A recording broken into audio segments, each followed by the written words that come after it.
আলহামদুলিল্লাহ, আজকে আপনাদের অত্যন্ত গুরুত্বপূর্ণ একটা প্যারামিটার দেখাবো, যে প্যারামিটারের মাধ্যমে এই ইনভার্টারের কিপ্যাডেই আপনি কপি করে রাখতে পারবেন। এই ইনভার্টারের প্যারামিটারগুলো অনেকেই হয়তো জানেন, অনেকেই জানেন না। তো সেই ক্ষেত্রে আমার এই ভিডিওর মাধ্যমে যারা জানেন না তারা শিখতে পারবেন এবং আমার ভিডিওগুলো লাইক শেয়ার করে রাখবেন, ভবিষ্যতে আপনাদের কাজে লাগবে। তো আমি এখন দেখাবো ইনভার্টারের প্যারামিটার কিভাবে এই কিপ্যাডে কপি করে রাখবেন। তো প্রথমে আমরা যাব প্যারামিটারে যাওয়ার পরে আপনার O302-তে যাব। আমরা O302-তে যাওয়ার পরে প্রথমে আমাকে অ্যানাবল করে 01 করতে হবে। এটা হলো আপনার ইনভার্টার থেকে যে আপনার প্যারামিটারটা কিপ্যাডে নেবেন, এটার অনুমতি নেওয়ার জন্য 01 করতে হয়। প্রথমে আমি 01 করে নিলাম। এখন আমি যাব হলো O301-এ যাওয়ার পরে আপনার এখানে 01 করব। 01 করলে আপনার প্যারামিটারটা কিপ্যাডে চলে আসবে। এই ইনভার্টারের প্যারামিটারটা কিপ্যাডে চলে আসবে। দেখেন, এন্টার দিলাম, এই যে রিড করতেছে, অলরেডি আপনার প্যারামিটারটা রিড করতেছে।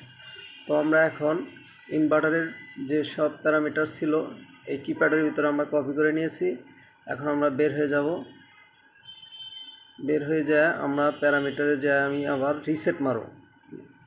রিসেট মারার পরে আপনাদের দেখাচ্ছি। এই যে রিসেট মারলাম। রিসেট মারার পরে আমরা দেখেন প্যারামিটার এখন যে নাই সেটা আমি দেখাচ্ছি। এই যে ভেরিফাই প্যারামিটার, এখানে দেখেন কোনো প্যারামিটার নাই। তো আমি এখন পেস্ট করে দেখাবো যে প্যারামিটার, আগের প্যারামিটারটা এখন চলে আসবে। এখন আমরা আবার O3-তে যাব। O302-তে যেতে হবে আমাদের, যেহেতু আমি রিসেট মারছিলাম এই জন্য আবার 2-তে যেতে হবে। এন্টার, এখানে 01 করতে হবে আবার আগের মতো। এখন আমরা O301-এ যাব। O301-এ যাওয়ার পরে এখানে 02 করব।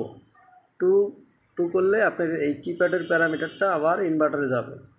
আমরা এখানে 2 করলাম, এই দেখেন কপি হচ্ছে। হ্যাঁ, এখন আপনার এই যে অ্যান্ড লেখা আছে, সাকসেস হয়েছে।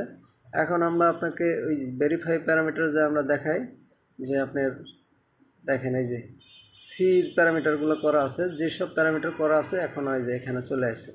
তো আশা করি আপনারা এই ভিডিওর মাধ্যমে অনেক ভাইয়েরা জানেন না এই বিষয়, তো বিষয়টা আপনারা এই প্যারামিটারটা শিখতে পারবেন। লাইক এবং শেয়ার করে রাখবেন, বেশি বেশি শেয়ার করবেন, আমি যাতে আরও আপনাদের জন্য ভালো ভালো ভিডিও তৈরি করতে পারি। আমার জন্য দোয়া করবেন এবং আমাকে সাপোর্ট করবেন।